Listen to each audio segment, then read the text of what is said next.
You can be seated. Man, I tell you, as I was just sitting there listening and worshiping with you guys, we are so honored and privileged here at Orchard Church to have such an amazing worship team. Can we thank them for all they do? Amen. And I'm not just talking about, the wonderful musicians and singers that are on the stage, but those that run the sound and the lights and put the words on the screen. That's all part of our worship team. And we are very blessed here at Orchard Church. We have been almost from day one to have some amazing worship here at this church. And so they're not done. They're going to come back in just a little bit. We're going to worship a little bit more. And I think we've got some very exciting things to worship God for. But thanks for coming tonight. As we told you guys, not only are we going to have a night of worship, we're having a little bit of a business meeting. Now, normally when you announce a church business meeting, people are like, oh, business. That doesn't sound like fun. But I think we're going to have some fun with this business meeting tonight and what I want to share with you guys. When God called us to Denver, my family, 9 years ago, to plant Orchard Church, He called us to move to a city that we had never lived in. We didn't have any friends here. We didn't have any family here. We didn't know anybody, but we knew this was an area that needed vibrant, Bible-teaching, disciple-making churches. And God providentially placed us in this area. And we didn't know we were going to meet either. And so we started out as a Bible study. There was about 6 of us in our apartment. And that lasted 2 weeks. And we outgrew our apartment and doubled in size. So we went from 6 to 12. Woohoo! And we were off and running. And we were like, well, what are we going to do now? We've outgrown the apartment. We didn't know where we were going to meet. At that time, we didn't have any money or income or anything like that to find a place. And so we talked to the manager at the apartment complex that we were at. And they had a clubhouse. And we noticed that they had parties and things like that. So we knew that you could probably rent it out. So I went and I talked to the manager. And I said, hey, we'd be interested in renting out the clubhouse on a Sunday morning. Is it available? She goes, well, yeah, nobody ever wants it on Sunday morning. Why do you want it on Sunday morning? And we said, well, we're starting a church and we've outgrown our apartment. And she was like, oh, it's for a church? And I said, yeah. And she goes, well, then you guys can use it and we're not even going to charge you anything. And we met there and God provided that place for 8 months. And we grew to about 70, 80 people, rent-free for 8 months. And then we outgrew that. And so we're like, what are we going to do? And there was a rec center across the street. It was the Green Valley Ranch Rec Center. And we had asked them 3 times if we could meet there because we knew we were going to outgrow where we were at. And they told us no. And then we were to the point we had to have something. And God said, go ask them one more time. And God and I had a little argument. I'm like, God, I've asked them 3 times. He said, go ask them one more time. I went and I asked for the manager who told me no 3 times. And they said, well, that manager's no longer here. We have a new manager. I said, oh, interesting. So I talked to the new manager, told her we were a church. She said, of course we can rent it to you. And so we met there for another 6 months till we outgrew that. And then Prairie View High School opened up. And that's a whole nother God story. Our name was basically put in a hat with 6 other churches. And our name was drawn. And God provided this wonderful facility for the last 8 years almost. In January, 8 years, we've been meeting at Prairie View High School. We started with one service, about 100 people right down here. And we wondered, how in the world are we ever going to fill this place? And God said, well, you're not, but I am. And so we got to the point where we outgrew one service, and we added a second service about 3 years in. And then after we added a second service, we outgrew that, and a year ago, we added a third service. And now we're starting to outgrow the 3 services, especially if you come to the second and third service. Now, if you guys would all just start coming at 8 o'clock, we'd be fine.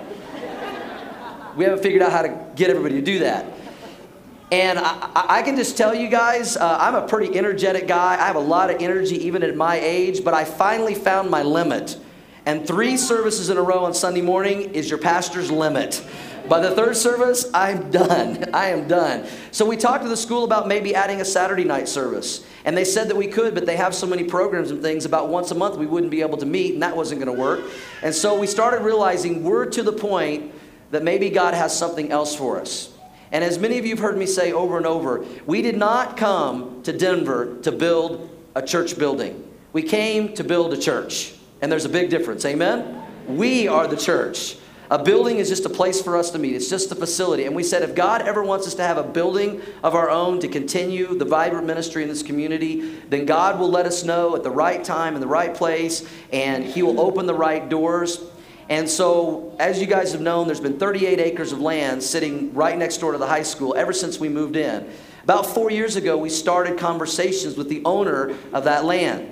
And when we first started talking to the owner, he wanted $4 million for that 38 acres. And we were like, well, that's a closed door. We're not going to be able to do that. And that was 4 years ago when we started having those conversations. And I just want to share with you kind of what's happened over the last 4 years. Is we got to the point where we knew we're going to need to be thinking about doing something else and maybe having a place of our own and things like that. We are growing at about 20 to 25% every year.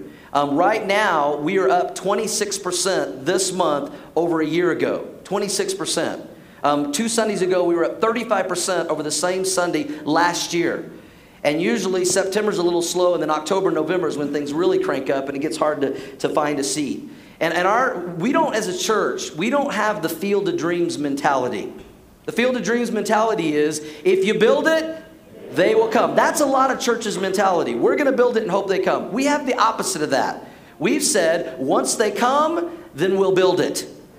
And that's where we are now. They've been coming, they keep coming, we keep growing, we need to do something. And so we started talking to the owner of this 38 acres, and you can see on the picture that sits right next to the Prairie View, you can see the size of it in relation to the entire Prairie View High School and the football field and all of that, the size of it.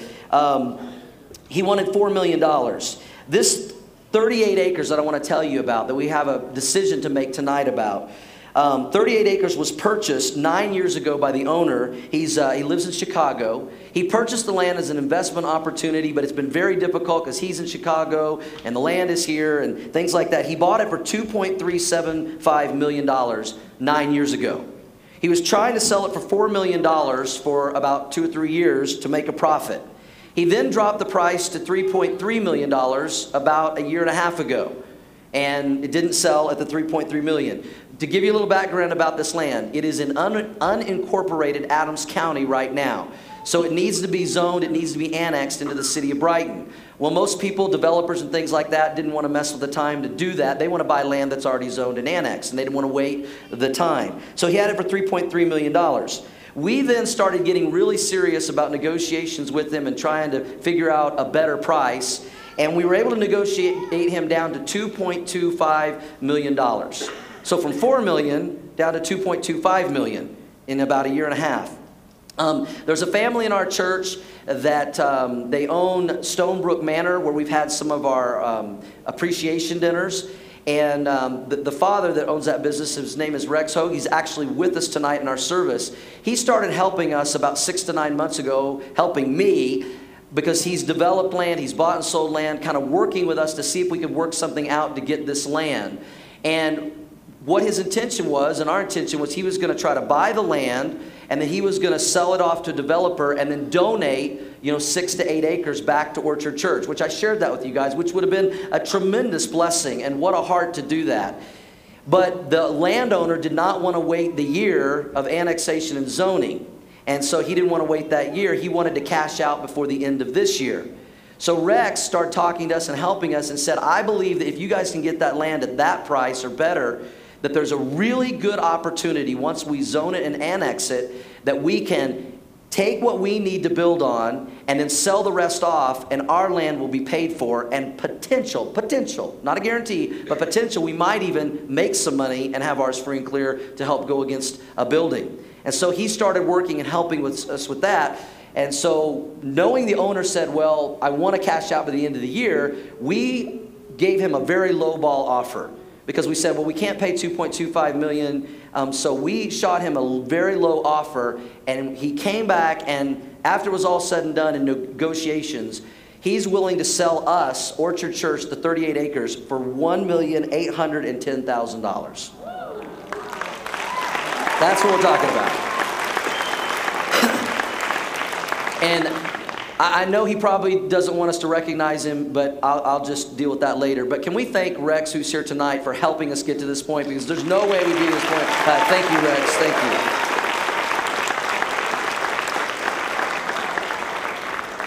So from $4 million down to $1,810,000. But there's more good news about this land. I mean, obviously, the location is incredible for Orchard Church. We don't have to move except right next door. It's on 120th Major Street. We will be next door to the hub of our community. 2,000 students here at Prairie View High School forever. I mean, anybody you want to tell where Orchard Church is, right next to Prairie View. I mean, the location is incredible. Here's some other things that we found out as we investigated and met with the city about this land. Normally, there's what is called sewer and water recap fees. The city puts in all the infrastructure, then whoever buys the land has to pay the city back. There would normally be a $150,000 sewer recap fee to whoever buys this land. Well, the owner did some negotiating because of some easements with the school. There is no sewer recap fee, which will save us $150,000. $150,000. He also negotiated no zoning and annexation fees, which is normally about $50,000. So it's going to save us $200,000 that we would not normally have with other land, in addition to the $1.8 million to $10,000 that we're talking about here. So it's a huge opportunity. The other thing is we've talked to builders about this land. Our intention would be to build right next to the high school and even have some shared parking, and we can enter into agreement with the school. We've already talked to the school about this. They're very open to it because when they have graduations and programs, they need overflow parking. They've said that they've estimated that could save us a couple $100,000 in parking places. So there's some huge, huge benefits to this piece of property. We did a market analysis of the area. What is land like this right here within about a 3 to 5 mile radius selling? The market value for land that is unzoned, unannexed in this area is $89,000 per acre. That's the market value. We would be purchasing this land for $48,000 an acre. That is a huge saving. This is going to put us in a position where we believe we're going to be able to recoup our investment to pay for our land and maybe even make a little bit on top of that. And if you're doing the math, from what the owner paid for it 9 years ago to what we're buying it for, we're saving $565,000, $500,000. It's a huge amount of money. So we have entered into a contract with the owner. That is a miracle of God right there, church. Because it has been very, very, very difficult. Every time we thought we had something nailed down, he would change his mind. He's a good guy. He really is. He's a great guy. You know, he's in a tough position because he's taken a loss. But we have entered into a signed contract. And what we wrote into the contract is, in order for us to close on this land, and we're looking to close first to middle of December by the end of the year at the latest, we put in the contract that Orchard Church has to vote. We need a 75% vote of our membership to proceed and close on this land. And if that vote passes tonight, Lord willing, unless something else comes up, we're going to have that land, that 38 acres, before the end of the year. So this is what we're proposing tonight. This is what we're voting on if you're a member of Orchard Church. And this was unanimously voted on by our executive council to present to the church. We all are in agreement. We're entering into a contract for $1,810,000 for this 38 acres of land. And this is what we've agreed to in the contract. He wants $1 million down at closing, cash. Now you say, well, where are we going to get $1 million? Well, here's the good news. We have never had a capital campaign here at Orchard Church for 8 years. But I have operated a budget at about 70% of our income, and you guys have all been giving a capital campaign, whether you realize it or not, for the last 8 years. And we have that $1 million cash in the bank ready to put down. We don't have to borrow that. So we're going to bring $1 million cash to the table. We have that in our account. And then here's some more good news. We're still going to owe him $810,000. We negotiated him to do owner financing. He is going to carry that note for 1 year. 6 months, no payment, no interest. And our prayer and our goal is that we're going to be able to raise that other $110,000 with some of the money we have and what we can raise in that 6 months. And I think there is a very, very good possibility that we will be able to have that land paid for free and clear in the next 6 to 9 months and take no loan out on it. Would that be okay, church, if we were able to do that? That's what we're hoping to do. And then if it goes into the next 6 months, it would be an interest only at 4%, and then there's a balloon payment at the end of that at 1 year. Now, the big question is this. Okay, if we're putting all this money up to purchase this 38 acres, Is that going to strap us to the point that we can't put a building on it? And that was one of my biggest concerns from day one. I don't want to just buy land. We don't need land. We need a building. And so I said, I don't want to enter into this if we can't proceed right away with putting up a building. And let me just tell you something else that's my heart, church. If we get this land and we purchase this land, I'm not interested in putting a sign on the land that says Orchard Church coming soon. I don't want to put up a sign. I want to put up a building. There's too many signs around town that have been there for years. Coming soon. So we are in a financial position. We've done our homework on this, that we would be able to purchase the land and proceed with building a building right away. Now, it's going to take about 9 to 12 months to take it through zoning and annexation. We will be doing a capital campaign and some of those kinds of things. But with the money, extra money that we have budgeted every month with a capital campaign, we believe we can proceed with building a building once we get the building permit. And Lord willing, about a year or so from now, we might be breaking ground over there. So this is not going to hold us up. We would like to sell the part of the land that we don't need. We're going to be figuring all that out. We are going to be hiring a professional church building consultant. He's going to be doing a needs and feasibility study. What do we need to build based upon our growth rate? What is it feasible to build based upon our income and our growth patterns? We don't want to build too little. We don't want to build too much. You guys know my heart. The last thing in the world that I'm going to do is put our church in financial jeopardy. We're not going to strap ourselves. And so he's going to help us with that. And so then we'll know exactly how much land do we need to keep, how much land can we sell off, to someone else. And man, we can pray about it. Maybe somebody, a developer, will buy the land and it might even be sold before we even break ground, and we'll be able to recoup our money. There's a possibility. We already have some people that may be interested in that. So that's what we're talking about tonight. Voting to proceed and close on this contract for $1,810,000, $1 million due at closing, owner financing $810,000. Is that exciting to you guys? That's exciting to me. So we have a decision to make. So first of all, I want to entertain a motion by a member of our church, a motion to proceed with this contract as presented. Can I have a motion from someone? Motion is made. Okay, Cody Griffin makes the motion. We can record that. And second, Paul Natal is seconding the motion. Okay, we're going to take a time of discussion for some questions. All right, does anyone have questions? I think we have a mic. Do we have that mic? Don's got the mic. Before we take a vote of our membership, are there any questions that we can answer for you? And I know you may have a lot of questions about the building itself. That's a whole nother meeting. We will have a whole nother meeting to talk about what we're proposing to build, how much it's going to cost, what it's going to look like. Right now, this vote tonight is just to purchase the land. But we can't build on anything if we don't have land, okay? So any questions? Any questions? Question? Okay, Scott?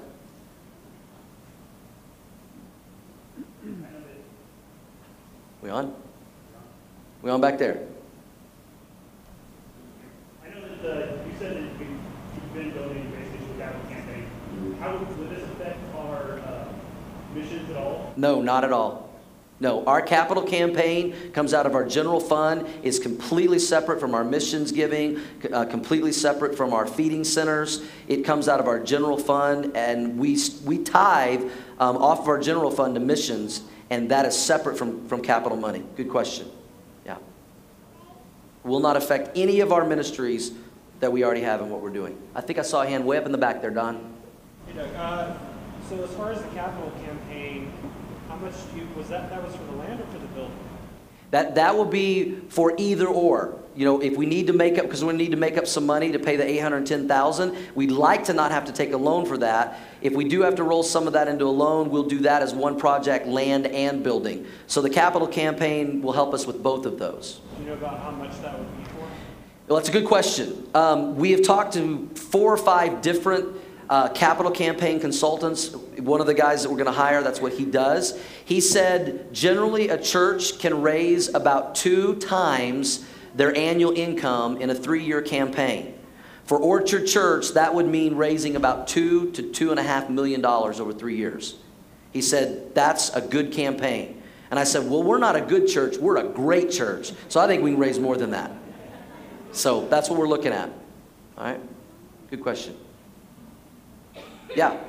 Scott. So I think something important might answer that question is that the money that's sitting in the capital campaign, if we could have found an existing building, it could have went towards the existing building.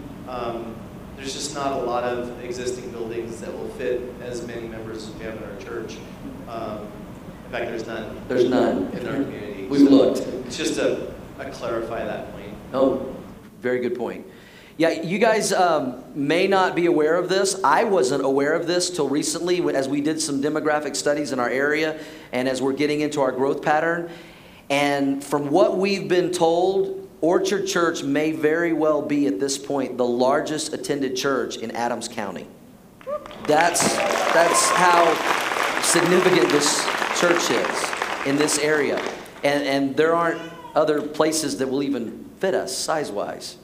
We're in one of the largest facilities here at Prairie View High School, 600 seats in all of our community.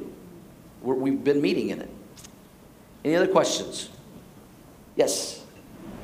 Is the annex and zoning guaranteed? Oh, good question. Well, with the city, I don't think there's ever guarantees. But we have met with them 4 times. And they love the idea of a church next to the school. They love some of the ideas of how we want to develop the rest of the land. They have given us no indication whatsoever that they would have any problem with us building a church. There's going to be some negotiating on what we sell the rest off for, you know, whether it's commercial or residential. And it has to eventually go through the city council. But they have given us absolutely no red flags at all that they won't approve this. What happens if they do? Then we have some land to sell. And it's a good thing we're getting it at a good price. Yeah. Like I said, there's no guarantees with the city, but from what I understand of the meetings we've had with the city, the issue wouldn't be building the church. That they've pretty much said yes to. It's what we would sell the rest off for. They would like to see some commercial development and things like that. And we've said, well, we might want it to be residential. So that's where it gets a little tricky. Any other questions? All right. If there are no other questions, then we will take a vote. If you are a member of Orchard Church, you've gone through our Discover Orchard class, and you are a member, and you are voting yes to proceed with this contract and this purchase of this land, would you show that by raising your right hand? Raising your right hand? Okay. All right. Put them down. Any opposed? Any opposed? Any abstentions? Looks like we're buying some land, church. Can we celebrate? Amen. Amen. We have a lot to worship God for and celebrate. So let's stand. Let's continue to worship. Thank you, guys.